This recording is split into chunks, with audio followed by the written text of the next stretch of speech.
The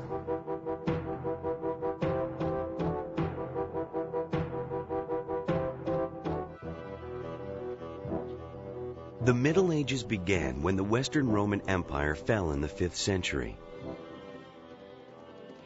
This period lasted for hundreds of years. Without the Romans to provide protection, medieval Europe became a violent and dangerous place. Frequent foreign invasions by Vikings, Magyars, Muslims, and other raiders weakened European rulers so that they could not maintain law and order. Seizing the opportunity, wealthy nobles seeking to expand their power and landholdings began fighting one another for territory. Out of this chaos emerged a new political and social system called feudalism. Because European kings weren't strong enough to control the battling nobles who were challenging their power, they struck a deal with them instead. In a formal ceremony, a monarch would give a noble a fief or grant of land. The monarch also promised to protect the noble. In exchange, the noble swore an oath of loyalty, vowing to be faithful to his lord, the monarch, and to supply him with armed warriors and other services. Through this feudal contract, the noble became the vassal of a king or queen. The monarch's vassals became lords themselves by subdividing their fiefs and acquiring vassals of their own. Like their overlords, these lesser nobles had to publicly promise their loyalty and support in return for land and protection. Often, the same man was both lord and vassal. Lord to a less powerful noble below him, and vassal to a more powerful noble above him. Feudal society had a strict social order. The monarch was at the top. Directly below him were the upper nobility. Even though they were below the king, it was these local lords who controlled most people's lives.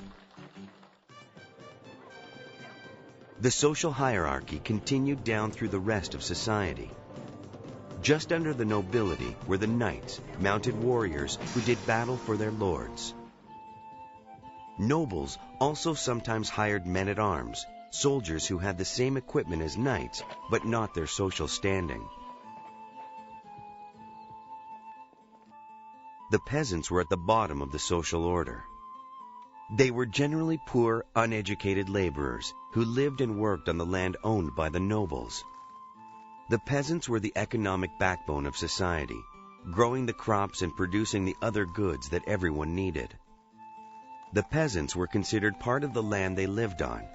When a noble received a fief of land, he received the peasants who lived on it too.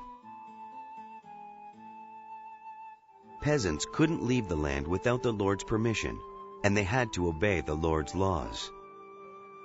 They also had to work for the lord, farming his lands and giving him regular payments of what they produced. In return, the peasants were allowed to farm some of the lord's land for themselves. Perhaps more important during this chaotic period, they enjoyed the stability and protection of the lord's laws and his armies. These were big benefits during the Middle Ages, when competing lords, bandits, and raiders from outside Europe were a serious threat. A main source of protection during the Middle Ages was a castle. An army that was barricaded inside a castle was incredibly difficult to defeat. And nobles, safe inside their castles, were able to build up their armies and expand their power. But the castles were more than just strongholds for the nobility. They also protected the entire community.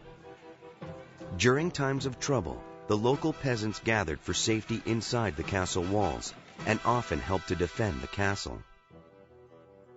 Under feudalism, the overlords, lesser lords, knights, and peasants all depended on one another for survival. Life may not have been easy for most people, but feudalism turned chaos into order and offered stability during a violent and uncertain age.